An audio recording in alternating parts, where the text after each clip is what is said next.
Hi, and welcome to the Financial Behavior Quick Start video series. Today we're going to be talking about how to talk to your clients about those 5 dial scores. In previous videos, we talked about reviewing your style and your clients to match your style with your client's style, and think about modifying to match your client's communication keys and how to adopt the plan and reviewing their behavioral biases. You can see those in previous videos. Today we're going to talk about the art of the conversation, asking clients about their DNA, reviewing those results, and talking about next steps. So here I have Craig Moon's report, and if we look at the 5 dial scores here, you see that you've got scores for risk behavior, financial relationship management, financial planning management, wealth building motivation, and financial emotional intelligence. An easy way to start this is to look at either higher or lower scores and just ask your client to tell you about that. So Greg, tell me about how you like to take risk. This indicates that you like to be really safe and be able to see pitfalls and manage things carefully. Tell me about how that shows up for you. And that can really be what you are looking for, to have that conversation with your client.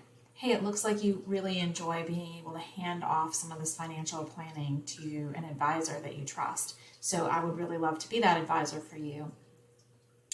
Help me understand how I can best serve you and where you would like to be, where you want me to check in with you on things and where you want me to just take care of things for you.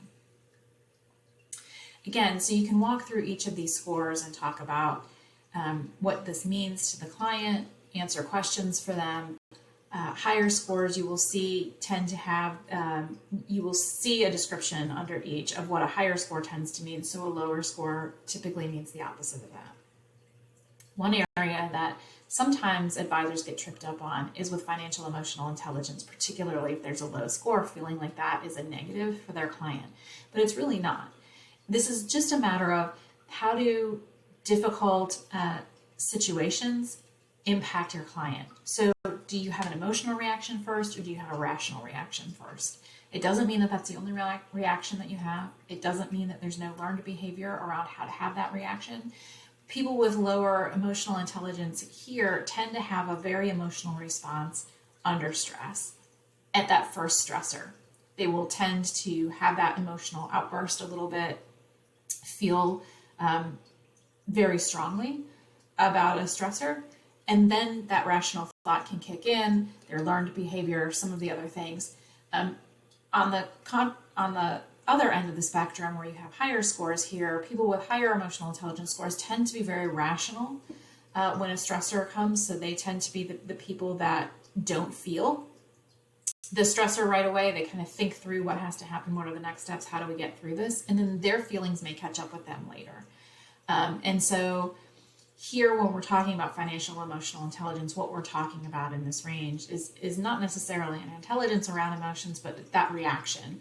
Are you having an emotional response to a stressor, or do you have a more rational response to stressors? And then, like I said, people tend to, the other side of that tends to catch up with people. So knowing this for this client with a lower score means that he's going to have an emotional impulse under stress.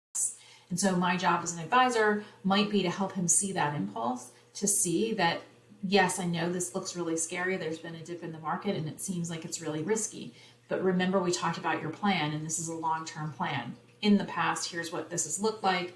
If we take an action right now that feels better to you right now because we're taking some action that feels like it's being very protective, here's the long-term impact on that. And so part of what you want for me to do as your advisor is to help you through that emotion. Help you recognize where you really are on your plan. Is this a stressor event that really needs a response right now? And what is the best response given the plan we've put in place? So hopefully that helps you a little bit with talking about the financial behavior 5 dial scores. In my next video, I'm going to give you just a little bit more about what each of these scores mean from a high and a low perspective, and maybe a question that you might want to ask your clients about them. Thanks.